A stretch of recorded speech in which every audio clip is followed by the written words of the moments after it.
সেই সঙ্গে শেখাবো প্রেমের প্রথম ভাব। তুমি আমাকে বিয়ে না করো হতিনে, কিন্তু এইটুকু স্মৃতি আমার দাও হতি। তোমার শপথের এই অমূল্য স্মৃতি আমি বুকে নিয়ে সারা জীবন।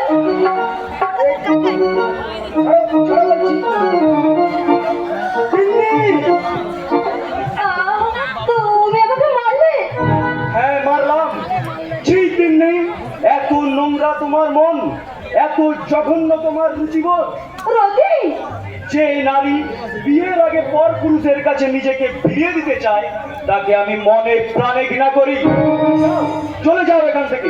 খালি হাতে ফিরে যাওয়ার মতো মেয়ে আমি নয় রতি।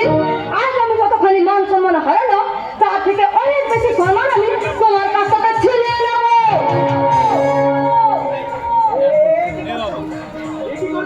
নাটক করছি, নাটক। যে নাটকে তোমাকে আমি নায়ক থেকে সাজাবো খলনায়ক। আচ্ছা,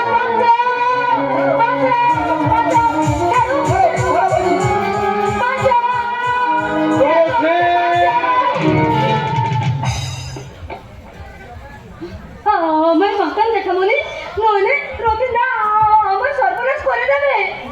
মিথ্যে বাবা, তুমি যা দেখেছো সব মিথ্যে। তুই থাম।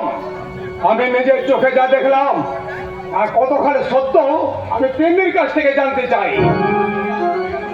আমি ওই রাস্তা দিয়ে যাচ্ছিলাম, রতিন্দা আমায় কি যেন বলবে বলে ভেতরে ডাকলো, আর আমিও রতিন্দাকে বিশ্বাস করে ভেতরে চলে এলাম। তারপর তারপর তারপর তারপর রতিন্দা আমাকে খুব প্রস্তাব দিতে লাগলো। আপনি বলুন জেঠামণি, আমি একটা আইবুড়ো মেয়ে, আপনার ছেলে আমাকে বিয়ে করবে কিনা তার কোনো গ্যারেন্টি না পেয়ে আমি আপনার ছেলের সঙ্গে কেমন করে শারীরিক সম্পর্ক। রথি, আমার কিন্তু এখনো সম্পূর্ণ কথা শোনা হয়নি। বলো মা, তারপর কি হলো? তারপর আমি রতিন্দার প্রস্তাবে রাজি হইনি বলে রতিন্দা আমাকে জোর করে বুকের মাঠে জড়িয়ে ধরে। বিশ্বাস করো বাবা, এই সম্পূর্ণ মিথ্যে। ওই অসভ্য নোংরা মেয়েটা জোর করে আমাকে।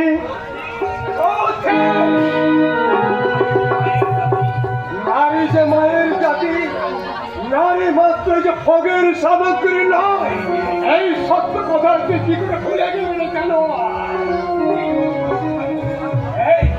এই তোর উচ্চ শিক্ষা নমুনা, এই শিক্ষা অর্জনের জন্য তোকে আমি মাথার ঘাম পায়ে ফেলে ওর পিছনে ঠেলেছি। এই মেয়েটা যখন এই মানুষগুলোর কাছে তারা অভিযোগ করেছে, বলবে যে সত্যের গাঙ্গুলি শিক্ষিত মেয়ে ছেলে তাকে বাড়ি থেকে শিরোধারে করতে পারি তখন আমার এই মুখ কেমন করে দেখা বলে পর পর অথবা না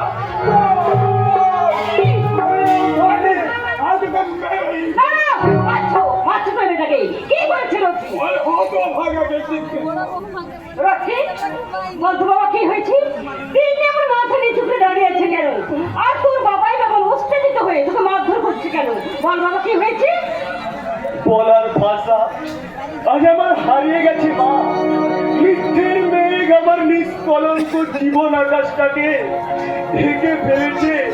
আর তাই তো আজ আমি পরিস্থিতির শিকার হয়ে অপরাধ না করেও এই মেয়েটির শ্লীলতাহানির অপরাধে অপরাধী মা।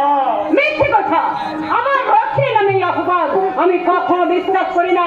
আমার মনে হয় এই মেয়েটা মিথ্যে কথা বলছে। মিথ্যে কি সত্যি সেটা জেঠামণিকে জিজ্ঞেস করুন না। জেঠামণি তো নিজের চোখেই দেখেছে। দেখেছে আমার অথিকে আমি ছোটবেলা থেকে কোলে পিঠে করে মানুষ করেছি। আমার অথির কখনো এমন খারাপ কাজ করতে পারে না। আমি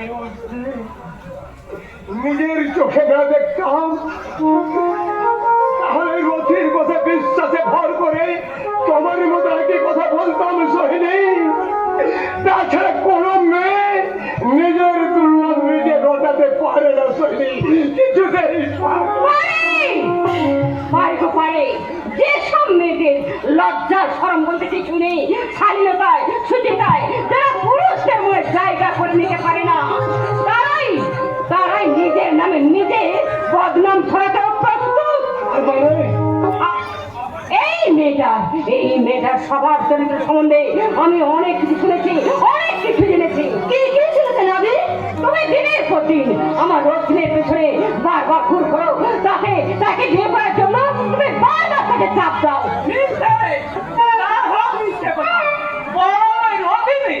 আমার মেয়েকে বিয়ে করবার জন্য আমার মেয়ের পিছনে বাবা তুমি এসেছো? মা। দেখো না বাবা, রথিন আমার একাতে আমার ছিল না রে। ছিল তাহারি আমার মেয়ে মামলা করবো, মোকদ্দমা করবো। আজ তোমার তোর কি হাল করেছে মা? কোথায় একেবারে একা না জানি কত কষ্ট এলা তোকে দিয়েছে মা গো। চল তুমি চল তো। ওদের নামে আমরা থানায় গিয়ে ডায়েরি করে দেব। একটু হয় গজে, আমার একটা কথা শোনো গজে। আমি হলাম থুতু দিয়ে ছাতু গোলা মা। ওরা বলে নিতাম না, আমি খুব ভালো করে বুঝি। ঠিক আছে? একটু একটু ধৈর্য ধরে ব্যাপারটা বোঝার চেষ্টা করো ভাই। রথি তোমার ছেলের মতো এই সবে মাত্র চাকরিতে জয়েন করেছে। এই সময় ও যদি কোনো একটা পুলিশের ঝামেলাতে জড়িয়ে পড়ে তাহলে ওর হয়তো চাকরিতে চলে যেতে পারে। যে, তাহলে এমন কিছু করো যাতে তোমার ওই ছেলের চাকরিটাও থাকে আর আমার মেয়ের সম্মানটাও বজায় থাকে। ঠিক আছে?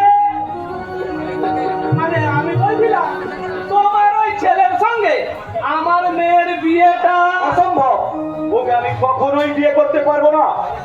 তাহলে জেলে যাওয়ার জন্য প্রস্তুত হও। কোথায় যাবো?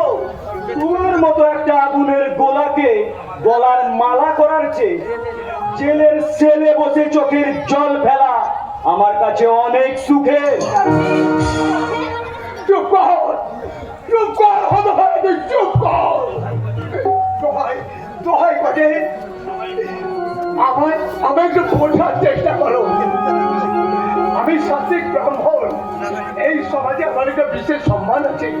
তোমার মেয়ের সঙ্গে আমার এই ছেলে অসম্পূর্ণ বিয়েতে সম্মতি দিলে ওরা ওরা আমায় সমাদৃত করবে ভাই। এই ঠাকুরমশাই, একদম থুতু দিয়ে ছাতু বলার চেষ্টা করবেন না। ঠিক আছে? তোমাকে হাত জোড় করে বলছি ভাই, আমাদের সমাজ আর সম্মানের কথা চিন্তা করে অন্তত আমাদেরকে তুমি ক্ষমা করে দাও। এই বিয়ে আমাদের সমাজ কিছুতেই মেনে নেবে না। কি করা যেত আমাদের সমাজে? ব্রাহ্মণের ছেলে মাহেশ্বর মেয়ের সঙ্গে ফুর্তি করবে, তাতে কোনো দোষ নাই। বিয়ে করতে গেলেই যত দোষ। বাবা বাবা বাবা, চমৎকার। অত কথা কি দরকার বাবা?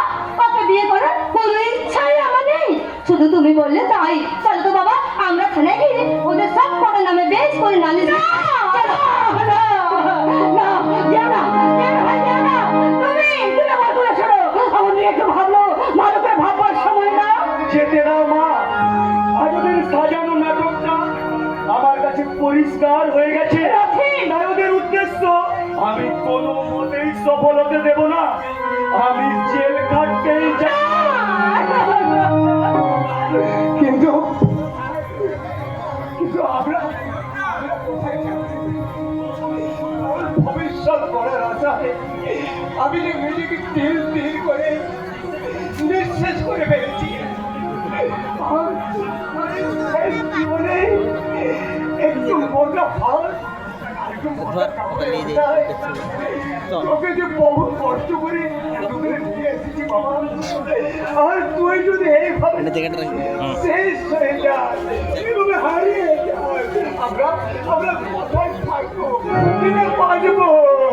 ঈশ্বরে বিশ্বাস রাখো বাবা, দেখবে একদিন না একদিন এই মিথ্যের মেঘ সরে গিয়ে সত্যের সূর্য উঠবেই। কিন্তু সত্যের সূর্য রে বহু দূরের রথি। তুমি বাবা, তুমি আমার কথা শোনো। তুমি এই সমাজ আর সম্মানের কথা চিন্তা না করে এই অসম্পূর্ণ বিবাহটা তুমি মেনে না। এই হবে সইলে? আমার বহুদিনের স্বাদ ছিল আমার দুই মেয়েকে পাত্রস্থ করে আমি নিজে দেখে আমার রথের জন্য বউ আনবো, কিন্তু কিন্তু নিয়তির অভাব বিধানে আমার সব আশা চিরদের মতো ভেঙে সব ভেঙে চুরমার। বাবা, তুমি চুপ করো, তুমি চুপ করো। কি করো? থানায় যাবো না বিয়ের আয়োজন করো? না, আমার বিয়ের আয়োজন করো। আমার না, এই যে তোমরা আমার গলা টিপে মেরে ফেলো, তবু ওই গাল লাগিয়ে যে তোমরা বিয়ে করতে বলো না মা, বিয়ে করতে বলো না। চুপ কর হতভাগা, চুপ কর। এটা তোর বিয়ে নয়, এটা তো তোর ইচ্ছের বলি, তোর ইচ্ছার বলি। আর আর আমার মান সম্মান আদর্শের বলি। বলবি কেন বলি রে হতভাগা? কেন